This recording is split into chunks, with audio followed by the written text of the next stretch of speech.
PlayStation believes in great games. PlayStation.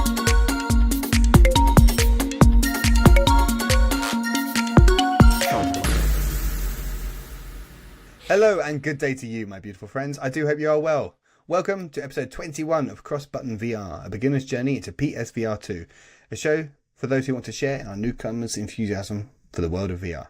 Now, I'm your host, Laurie, but for anyone that is lucky enough to recently stumble across this podcast, just let you know that we are part of the Cross Players. So if you find yourself enjoying what you hear, do check out thecrossplayers.com for links to all the rest of our content and our Discord.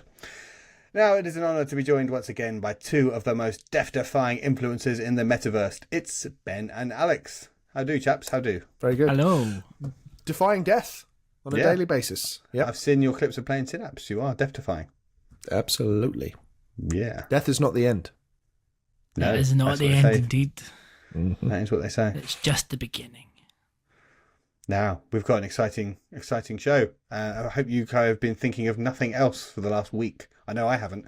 What order should we put these games in? Obviously, everyone who's listened to the show will know that last week we shortlisted our top 10 games, although we weren't very good at shortlisting our top 10. Actually, we shortlisted our top 15 games. Yeah, yeah. Well, maybe We're if supposed to you have would top 10. appreciate good games in the first place, then we wouldn't have that issue. But Yeah. So we shortlisted our games, and then this week we have set ourselves the task of ranking them into some sort of order, which is just gonna not end well. But we'll see how that goes today. So we've got that coming up on today's episode, and then we are also going to treat everyone to an interview which we recorded recently with Ryan Bousfield, who is one of the developers of C-Smash and actually the founder of the C-Smash developers Wolf and Wood. So we had a really good chat to him all about C-Smash and the receptions they've been getting to the game and what their plans are. Yeah, really top bloke. We good time speaking to him, didn't we? we did. Yeah, lovely Nice to guy. have him. Yeah, good. Well, shall we just remind everyone of what the top 10/15 games were then? We should. Yes, we should. That's a great idea. Go on then. Shall I? Or shall Yes. you? No. I shall. Or Alex could do it. No. I'll do okay, it. Ben, you do it. Here we go. One of you fucking do it. Okay. Gran Turismo 7, Moss Book 1 and 2, Synapse, Walkabout Mini Golf, Pistol Whip, Before Your Eyes, The Last Clockwinder, Tetris Effect Connected, Beat Saber, Red Matter 2. Then we get into some sketchy territory. Masternoid, Cosmonius High, C-Smash VRS, Synth Riders, and Another Fisherman's Tale. So that's 15 games we managed to shortlist, which we must now condense down into a ranked list of 10. Hold on, that one we did that first 10 you mentioned, and it was the shakier list. What was that first one you said? I can't remember now. I have to go back to the notes. Oh, fuck off. Fuck right off. Well, no, what was it? You know Some fine game well called what it was. Masternoid. I don't remember ever talking about it before. Masternoid or Masternoid? Who put that on there? Masternoid? Is that a PSVR2 game? Yes, Maybe. it is. You know fine well what it is. I've literally never heard of that game. You mean you didn't go away and play the demo? Like I asked Alex, you to. do you know I what? haven't played it in the last week. I pledge Sake, to you, give me one more week and I'll play that demo. Episode 22 is going to be the Masternoid special. I'll tell you what, Alex, Yes. get the developer on and we'll interview him on episode 22. I'm pretty sure they'd be quite happy. Come on. Well, yeah. There we go. If they even exist. If they are real person. It's going to be an AI interview that we're just going to have. It's just Alex with a puppet. I will definitely play Masternoid, Alex. I might. I will. I give Alex, up. Sorry. Give up. But let's just jump straight into it. No, he's given up, so Masternoid- we can cross that off the list straight away. Just hear Masternoid- that he's given up. No, it's It's staying. off the list. No, it's off the list. Staying. It's not on the top 10 list. Yes, it is. I'm sorry, Alex. Look, if we do I'm putting it at number one. if we do it again, if we revisit this list in 6 months' time, then maybe Ben and I will have heard of this game by then, and we will be able to have some view on it. But we cannot have a game that we've never even heard of as one of our top 10 games on the headset, I'm afraid. Give us some time, and then maybe in a future iteration of this, we can. No. Oh, I mean, okay. we're going to have to compromise at some point. Laurie, I feel Not like on you'll that. probably happily compromise on Another Fisherman's Tale. I'm not sure. Well, I don't know, because you two haven't played No Fisherman's Tale. I have played Before Your Eyes, and I could tell you, this is a much better it was a much more enjoyable experience than Before Your Eyes. So, yeah, I'll stand by it, and people will know that if it's not on there, but Before Your Eyes is, that we got it we got it wrong. I don't know. Maybe we'll come back in like 6 months' time, and maybe me and Brian will have had time to play this game, and then maybe Touche, I my don't know. friend. Then Touche. maybe we can look at it then. But right now, I don't think we can put a game on there that we've never played or heard of, Laurie. So No. no. True. I mean, same deal with Cosmonius High while we're Yeah, Oh, we're okay. having a pop at Laurie. That is very much a Laurie game. I can concede that is not. I'm sure if I played games like Pistol Whip, I'd be dropping Cosmo from the list. So I can. So of the two remaining kind of outliers, C Smash VRS. I think it stays personally. See, Really? you get to the point though when we have which of the games out of GT7, Mars, Synapse, Walkabout, Pistol Whip, For Your Eyes, Clockwinder, Tetris, Yeah. Beat Saber, which of those games would you drop for C Smash? Beat Saber. Really? Mm-hmm. Well, I mean, I've played C Smash. I suppose I could, but I'd go for That's that. a good point, actually. And you also said I think on the last episode, if I can remember back that far, I think you said you would put Synth Riders. Yeah, well, I would Beat definitely Saber? put Synth Riders over C Smash and Beat Saber, having never played Beat Saber. As I said last week, I think Synth Riders it makes you feel so good playing it. It's just So in that case, we've now got a list of 12. So would it make sense then to start at the top, number 1? Because I think there's or probably at least a say top what are the three. what are the locked in ones. So I think the ones that are locked in are obviously the ones we've all agreed on. So Gran Turismo 7, Moss Book 1 and 2, Synapse, and Walkabout Mini Golf. Yeah, They are So all we are- going on the top 10 list. And they're all in probably the the top 4, aren't they? yeah, I would. Well, I know. Maybe not actually. Maybe. It's. I think you've got a top 2. Will we do the top 2? Because I think you've got top 2. Personally, I think you've got top 2 Synapse. between Synapse and Walkabout Mini Golf. I would probably agree with that. I wouldn't agree with that. Would you Personally, put I would- Pistol Whip? I'd put Pistol Whip and Before Your Eyes, and probably The Last Clockwinder right near the top. Above Synapse. You're mad. I'd put Before Your Eyes and Pistol Whip. Yeah, I'd put them probably above Synapse. What is this Before Your Eyes? What hold this game has upon you? What? What Don't dark understand magic it. I is do this? not understand how it hypnotised you. Like when you just had your eyes pried open for 2 hours, and it just sort of imprints some sort of subliminal Actually, yeah. messages. Like, yeah, Maybe vote that's for why I me. cried. Vote for me. I think we're going to be here all night. Yeah, we will. I hope people are settled in for a long podcast. Oh God. Well, look. So my order would be Synapse, Walkabout, GT7, and Moss. I think would be my top 4. And I probably would put Clockwinder maybe higher than. I'd be happy with Clockwinder sitting middle, like Yeah. around the 5 mark. Okay, yeah, well, 5. Okay, we've got our top 4. Have you both said Synapse at number 1? Yeah. Yeah, So that's definitely, top 3. Top one. I'd probably actually put Pistol Whip up before Moss. Mossy's Right. so cute though. Because Can I'd you- be happy. Can you with high five a mouse in Pistol Whip? No, you can't. At least I don't think you can. I don't know. Maybe you I'll can. put a bullet in one. its head and Pistol Whip. Though. Imagine doing that to poor old. Yeah, Moss.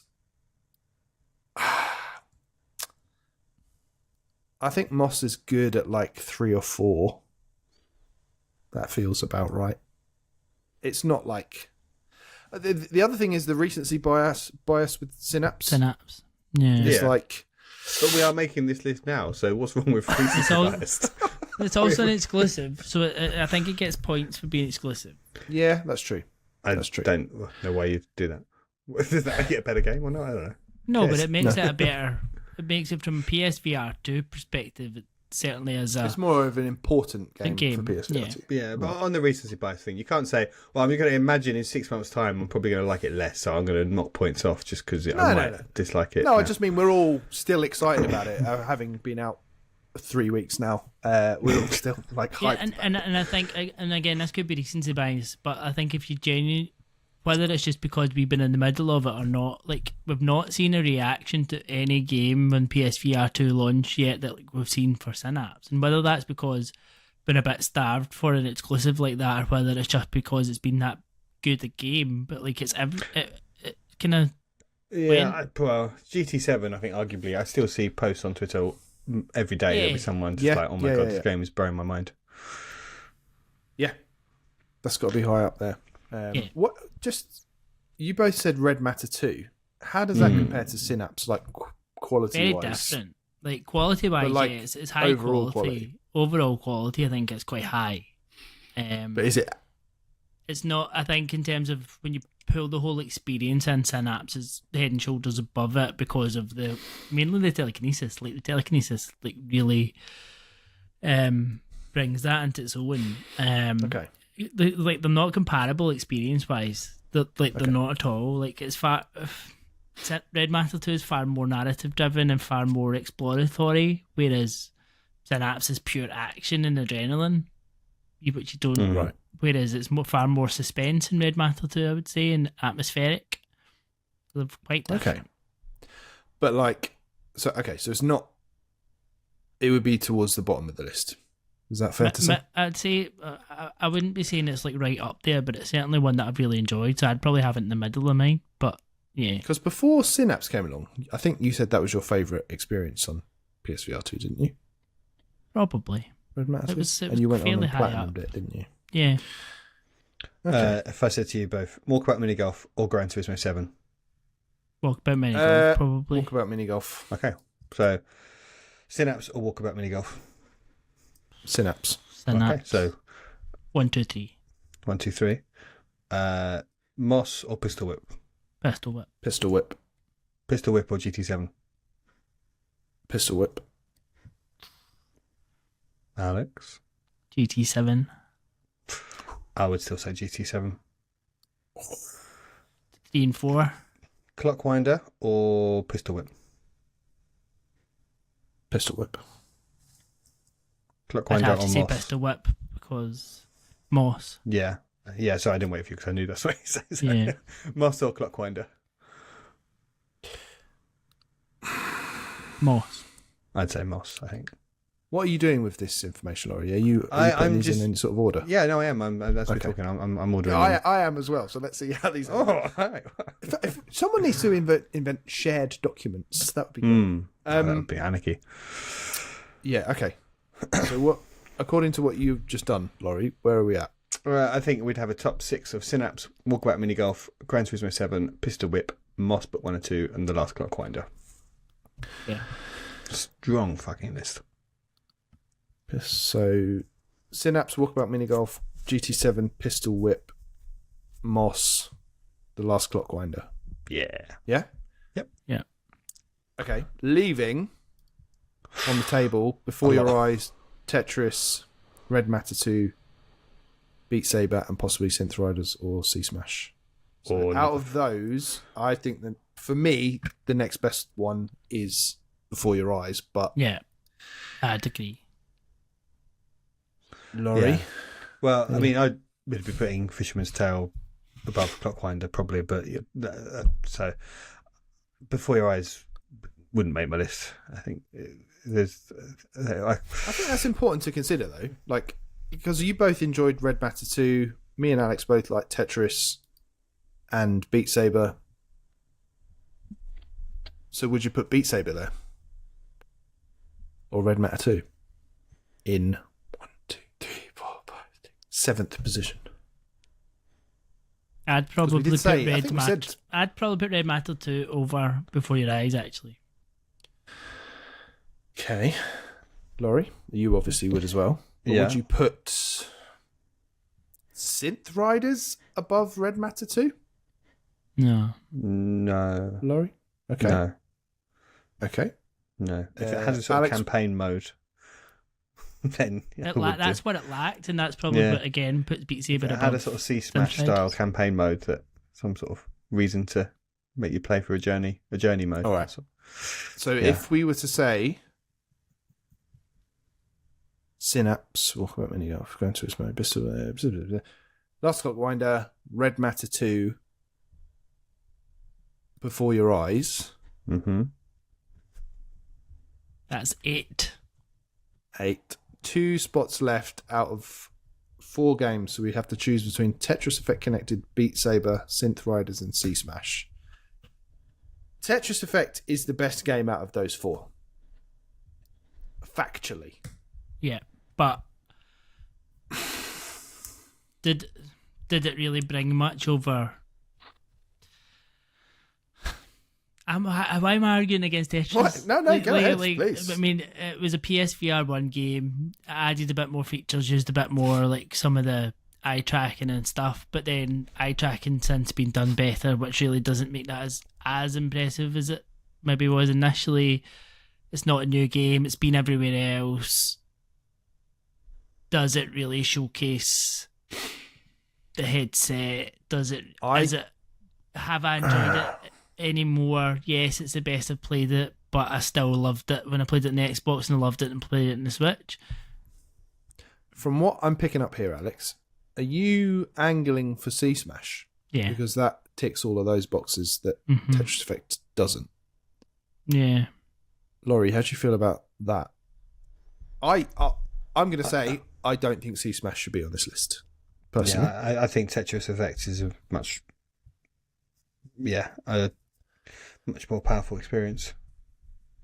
I'm not going to argue with that, but I do feel that C-Smash, and maybe it was the same argument as I made last week, I think if more of the content was already there, it would potentially be, it would maybe be an easier argument, but I still think it's worthy of a place in 10. Whether it's at number 10, I don't think I'd maybe put it any higher than 10, but I think it's worthy of a place in this list.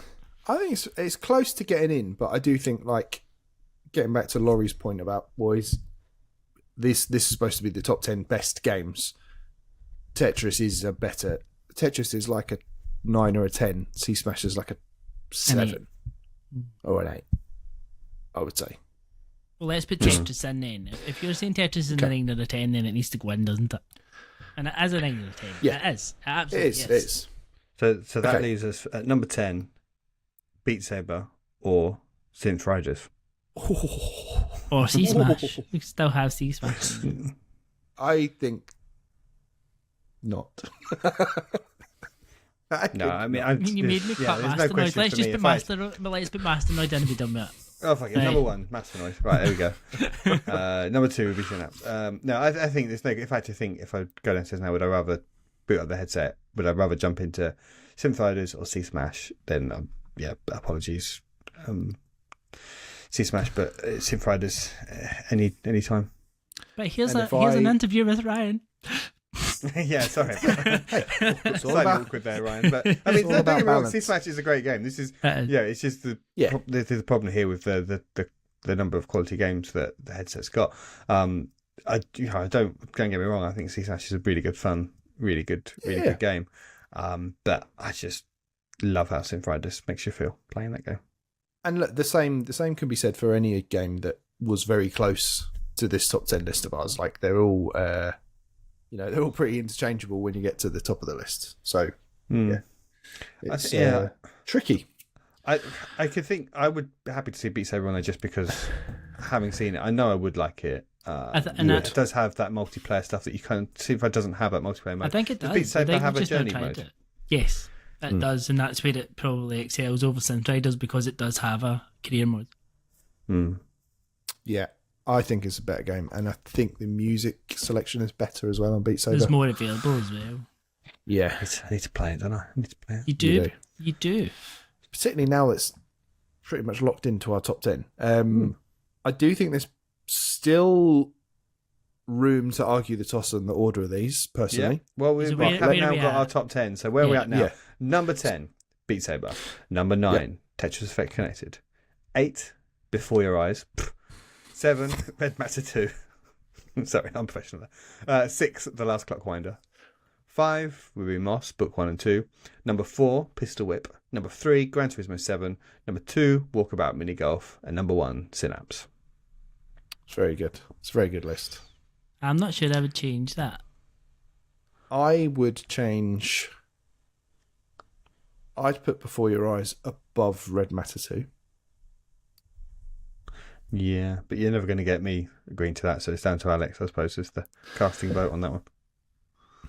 Didn't you say Red Matter 2 was one of your games of the year, just to remind you there, Alex? Just not wanting to sway the jury's vote. I would keep Red Matter 2 above Before Your Eyes, personally. Would you say Tetris Effect or Before Your Eyes? Don't knock Before Your Eyes further down.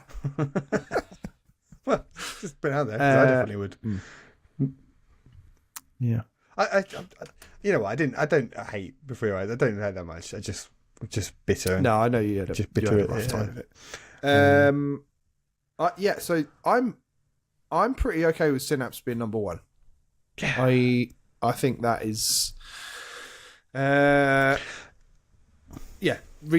the recency bias stuff. I think we've had it long enough to know this is actually a really unique, fantastic experience on PSV that you can only get on PSVR2. So that's a great one to have number 1. So I'm happy with that. I mean, I could make a case for Walkabout Mini Golf because the games we've had of that have been some of the most fun gaming. Those multiplayer sessions are so silly and so fun. The courses and that. That's true.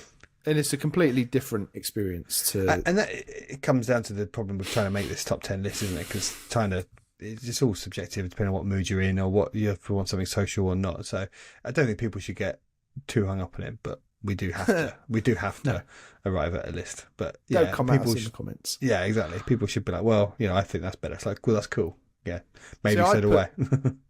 I'd put Pistol Whip second behind Synapse personally, and I'd probably, even though I haven't managed to enjoy it anywhere near as much as I wanted to, I'd put GT7 ahead of Walkabout Mini Golf. So I would flip Pistol Whip and Walkabout so that it went Synapse, Pistol Whip, GT7, Walkabout. Just because as great as Walkabout is, as much fun as we've had with it, it is all dependent on those. I think it's not, you can't play it by yourself. Like, obviously you can, but it's not, you need someone else there. It's dependent on another person playing it for that fun, which I do think knocks it down a bit. There's not any, we said the same thing about what Synth Riders not having a campaign. We dinged it for that. I think you have to do the same for Walkabout. How about make the compromise and put GT7 at number 2 and put Walkabout at number 3? I mean, I'd still put Pistol Whip above. I'd put GT7 number 2, but I still think Pistol Whip should be above Walkabout because it's got campaigns, leaderboards, great soundtrack. I could agree to GT7 being number 2 above Walkabout, and then I haven't played Pistol Whip, so I would just defer to you two as to whether or not Pistol Whip is a better game than Walkabout. I'd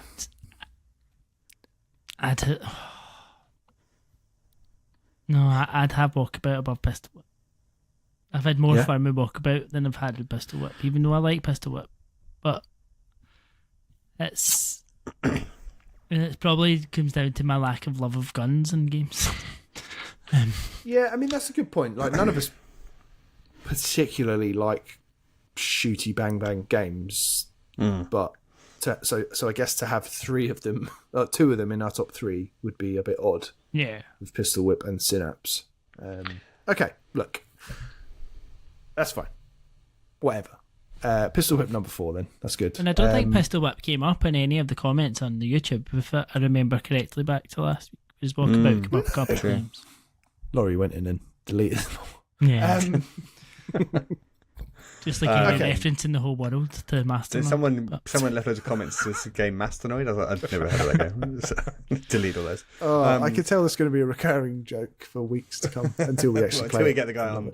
Until we get the demo. It's really awkward. And like we said last week, like this is just our list. you pointed out there, we don't have Resident Evil Village, which a lot of people in our YouTube mentioned, and a lot of people on our Twitter always comment with Resident Evil. We don't have Pavlov, which I know a lot of people really love, anywhere near our list, because they're just not the sort of games that we play. But I think any objective, wider audience, if you did a much sort of broader sample size, you would be seeing Resident Evil on this list, and probably Pavlov or something like that. Yeah. The Walking Dead one. Walking as well. Dead, yeah. But for us, we're only going off what we played and enjoyed. So this is our list. So And leave us our alone. list. Don't like it. Don't ask. All right, so our list then from 10 to 1. Yeah. Number 10, Beat Saber. 9, Tetris Effect Connected. 8, Before Your Eyes. 7, Red Matter 2. 6, The Last Clockwinder.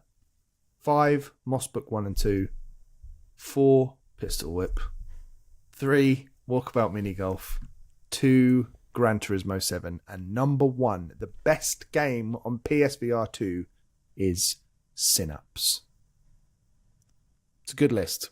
It's a very good list. I mean, credit to Sony. The headset's been out for about 5 months now. That is a stellar lineup for 5 months on the market. And we argued, you could have a longer list than that, and I certainly would have other stuff on there as well.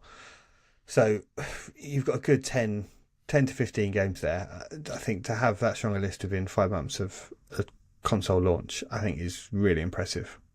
Yeah. I can't believe Astro's not there. Yeah. Well, I wonder how this list will look different. We'll have to revisit this like a year from now, and we'll see. Oh God, I remember when we thought Beat Saber was one of the best games. No. Oh, yeah. So last time we did 5, this is 10. So next time we'll do a top 20. Yeah. Oh God. Maybe no. Sony will have released the game by then. Yeah. Well, and that's like apart from GT7, which was not a VR game originally. There's nothing really first party on there. I think is there? No. On that list. No, it's basically just indies. Tell Sony buy dreams then. No. Yeah, which is just like how bizarre that is now. If you did a list of the best PS5 games, it look very different. So Yeah. credit. I mean, that is just the sort of ecosystem. That's the sort of environment you get, and that's why I think I love the PSVR2. It's not those same staple of studios doing that same sort of style of game, and where they have done that with Horizon, it's not really landed that well. So yeah, I do maintain that the headset, I don't really see it as something that Sony feel they need to develop games for, especially they've put it out there. It's a really cracking piece of hardware, and the indie dev community in the VR space is vibrant enough that it can produce a top 10 list of games like that in the space of a few months that are fantastic, I think. Yeah, it's probably worth just reminding you all that we are new to VR. These are all new to us. They might be elsewhere first, but to us they're new. To us they're fresh. To us they're vibrant. To us they're excellent, and they're worthy of a place on our list. Yep. So if you're listening to this and you're on the fence whether or not you should pick up a PSVR2, and you think, I don't know if there's any games on it that I'd like, or if there's much on there, there's the 10 games to really excellent place to start. And if you get for all those, come to us and we'll give you some more games as well. Or just we'll recommend. We might not give you them, but we'll recommend. Well, we might give you some. It's been known.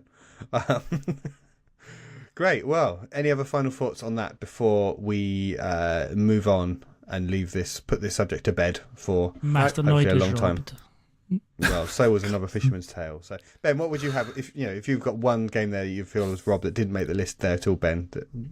Well, if you cast your mind back last week to a previous episode, I fell on the sword for Thumper, and I just said, do you know what, Thumper, you guys haven't really played it much. It's an old game. Fine, take it away. So I played it. Okay. Well, so that's your Alex. We can stop arguing now. We can be nice to each other again. The 10, it's done. Well, he's never nice to us. Always nice to you. Yeah. I called you called endearing once. Yeah, last week you called us endearing. This week you called us death-defying. Yeah. Very nice to you. I'm generally a nice person. Good. Well, let's move on. before we fall out again.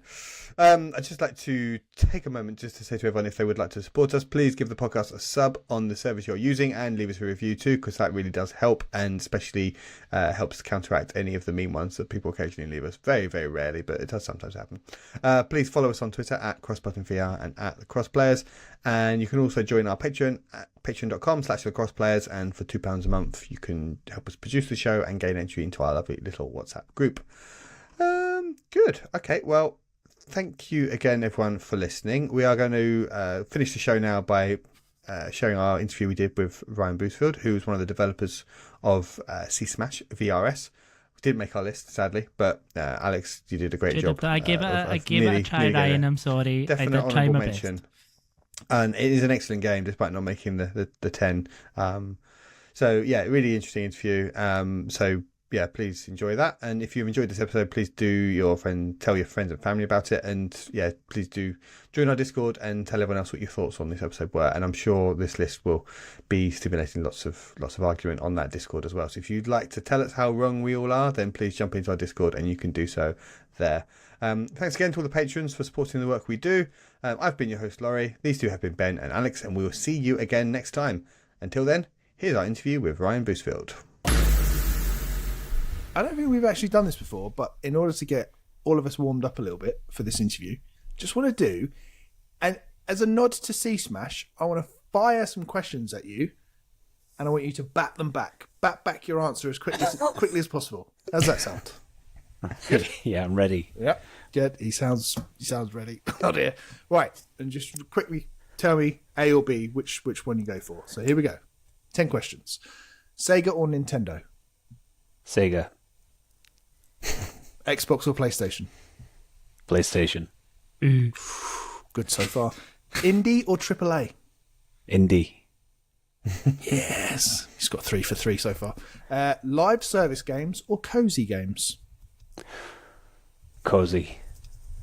Yeah, so that was a hard choice. Both terrible options. Console or PC? Console. Single player or multiplayer? Single. Long games or short games? Long, ideally. Okay. VR or Pancake? Well, I've got to say VR.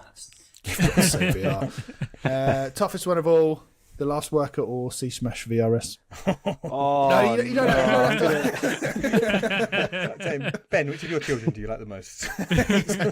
You don't have to answer that one. That was just silly. Oh, finally, Laurie or Alex? There we go. No, you don't have to answer that. Good. Good. You passed the test. Good. But no, how does it feel now, having sort of got 2 games out in the space of 2 months on a brand new platform? How are you feeling? 3 months. Yeah, we were quite crazy because we're only a week away from launching C-Smash, and we looked back and it's like it were only 10 weeks ago that we launched Last Worker. It's like 10 weeks, there's nothing in it really. So it's been a crazy few months. Not had much time for anything else. So yeah, I kind of sat down on Saturday, turned console on and everything, and just looked. So right, what do I play now? What do I do? What's the point? So yeah. What did you play? Did you play anything? Did you kind of have I can remember I was listening to an interview. Forget the guy's name, but the director of God of War Ragnarok. He said his every time he finishes a game and puts it out, he plays Castlevania. I think Symphony of the Night or something. Did you have a little comfort game that you wanted to get back into straight away? You think is it Cory Barlog? No, it's the guy that directed Ragnarok. I forget his name. But yeah, I'm not very good with names. Full stop. Yeah, I have actually been meaning to play Castlevania Symphony for the night. So I got into Dead Cells quite a lot.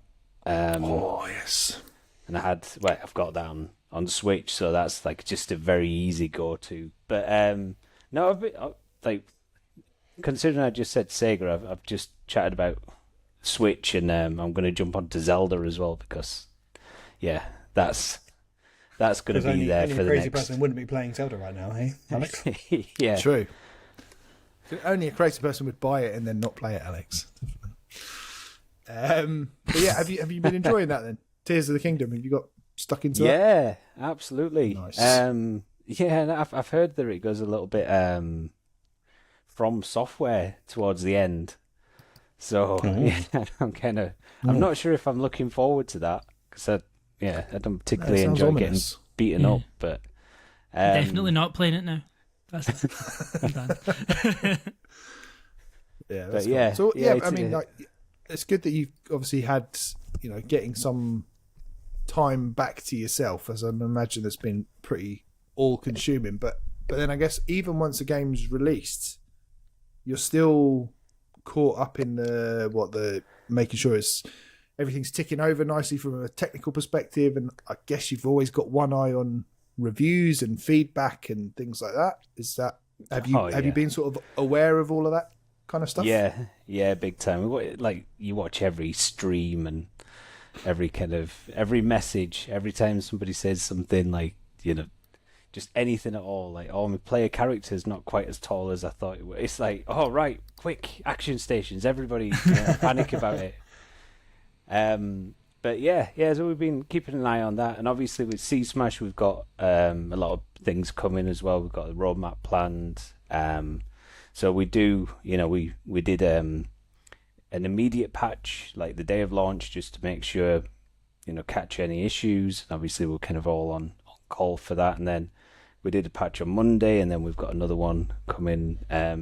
Hopefully tomorrow. We just got to, test everything, make sure we're good. But yeah, it's kind of a constant process after launch, and with something like Sea Smash where we are, we're updating, we've got additional features to go in. It's the launch is only kind of to not sound like a cheesy movie, but you must be pleased though with the reception and how it's landed.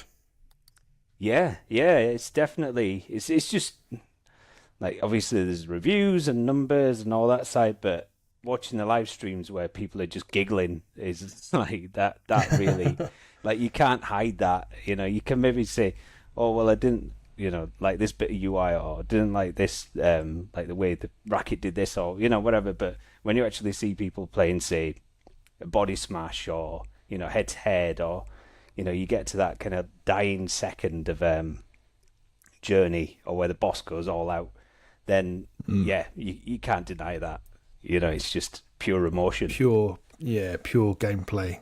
That's cool to see. And sorry, I was just going to ask obviously you've had an eye on the critical stuff, but I assume and obviously I'm not expecting you to divulge anything here, maybe give us a wink, but I assume you're watching like the commercial side of it as well and going, oh, look how many downloads we've got, that sort of thing. That must be another consideration for you guys, right? We kind of because different platforms have different rates that comes in. So yeah, we don't know everything off the bat. Like on Steam, everything is like by the second. You can see people like handing over the money on Steam. You can like track everything. But yeah, with like different platforms, they kind of work in different ways, and some have a bit of a longer lead time. So yeah, to be honest, I'm not 100% sure of where we stand with that side.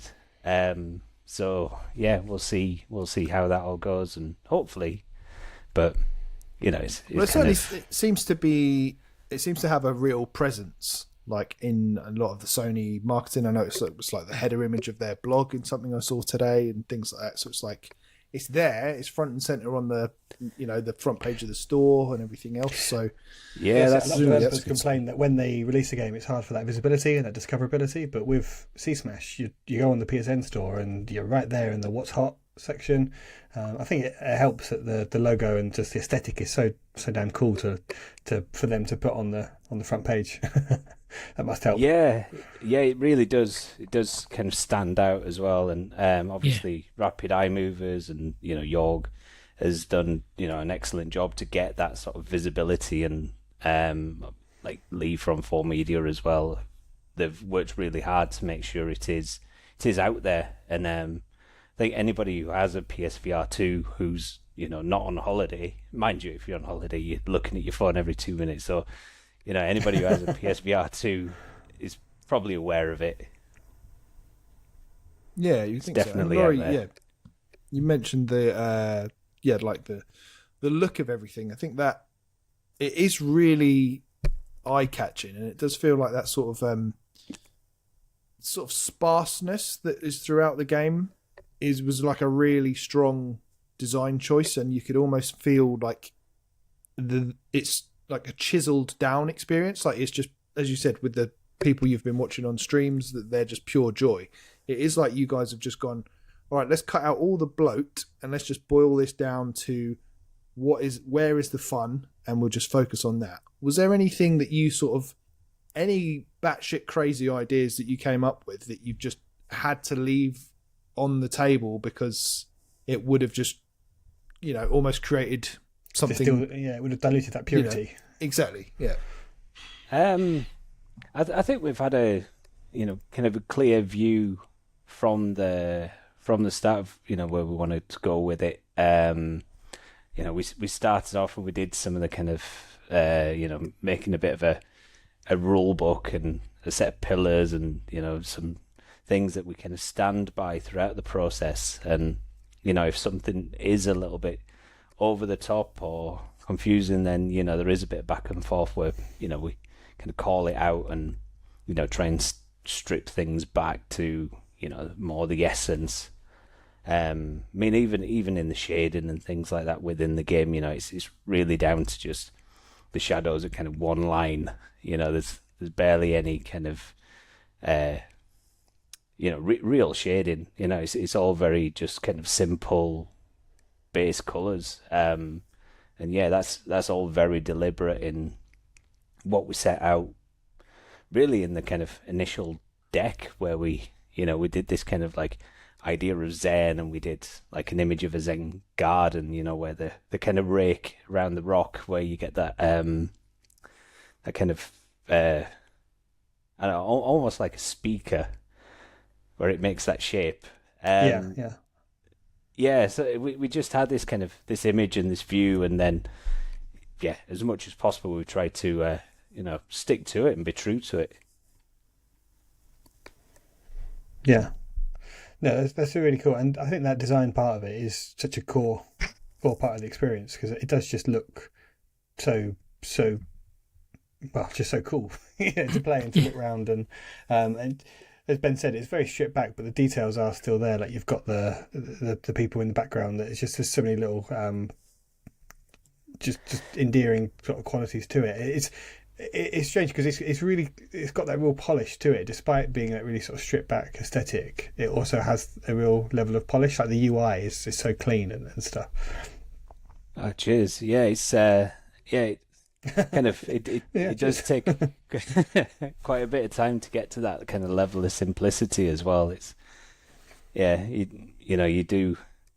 you put everything down and you think, this is it, and then it's like, no, that's too much. It needs to, like, you kind of like always cutting bits off and just trying to, like, trim it down. I think the kind of world of, well, not world's not big enough, but the cosmos, the idea of that kind of the utopia under threat, that's something that came out fairly early on in the process as well. We went through all the kind of obvious things of dystopian kind of background, but we we've just done that with Last Worker, so we needed been there, done that. Needed a bit of a breather. So it's supposed to be, all the workers are kind of happy, jolly. There is supposed to be this sense of, Play. Exactly. There were obviously points where we thought, is this going to be a bit too goofy? But we've kept it within the constraints, within the stations and so on, and there is a little bit of room for that as well. I think VR is inherently goofy, so you kind of want to lean into that. It's good. I like it when things don't take themselves too seriously. And I suppose the hard bit, as you said, is just finding that nice balance, because I think probably you say, like, keeping the simplicity, and it's obviously the tendency is very much add more, and it's probably like, as you say there, it's strip back and get it that nice and clean, but having, like, when you turn around and you're just like, oh, look, there's a little man just sailing past the window, and I think it's all those little touches that just make you smile, and I think, as you say, you can't not smile and laugh playing this game. Like, it's just so much fun, like, from the get-go, even like when you're standing in it with one of your friends and you're just like dancing with each other, and you see all the memes and all the videos coming out of everyone just dancing with each other, and just like, not many games you can do that like that and get that. But that, I think the simplicity of it, and like the kind of the facade, like how the characters present themselves, just make it even funnier. Like, I think it's just. And seeing your full body as well makes that difference, because when you jump into a game, I remember, Alex, when you and I played that multiplayer match, and you can look across the court at each other and just give each other a wave, and it's just such a simple little thing that you can just see, and it just mimics your movements. And yeah, I hope that it encourages more developers to just be a bit more playful and in those multiplayer spaces, because I think of other games, other multiplayer VR games where it's just the head and the hands and stuff. It doesn't quite have that same level of, I don't know, silliness to it. Yeah, it is something like, if you're going for complete realism, I think, those rigs would fall apart a little bit, because they do wobble a little bit from time to time, which I think we can get away with because we are being a little bit more playful. But yeah, I think if it were like army simulation, and the elbows are kind of juddering about and things waving, especially when you crouch down, because the arse comes out, and we've got that character in some weird poses when we put the headset down. Folded over the top of itself. I've even got a video of when we first set up the rig with the character model. I think it's not even 9 months ago or something. And the first thing we were doing is dancing and kind of swinging our arms about and everything. It's like, you knew from square one, like, that is what it's for. And I do think, like, because obviously there's been talk of putting chat in, and we've looked through things like that, which, is not something we've completely ruled out, but just the kind of the sense, the feeling from C-Smash, and the idea of there not being this voice chat, and things are done through like big expressions, and when people lose, you see them shaking the fist at you, or you'll see them like do a really big kind of arms up and arms down expression, which that feels so good, and it just keeps that kind of playfulness to the versus matches, which you might there is a potential of losing if somebody's griefing you over the mic. Yeah.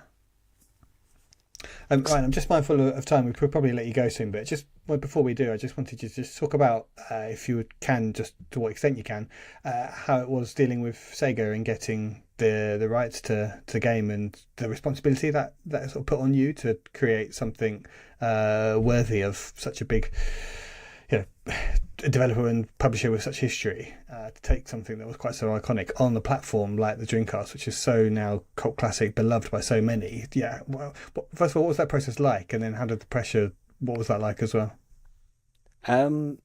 Yeah. So obviously working like Jorg really took the lead on working on the license, and working on contacting, getting in touch with the right people to start with, because obviously you can write to contact at Sega, but you're not going to get a response.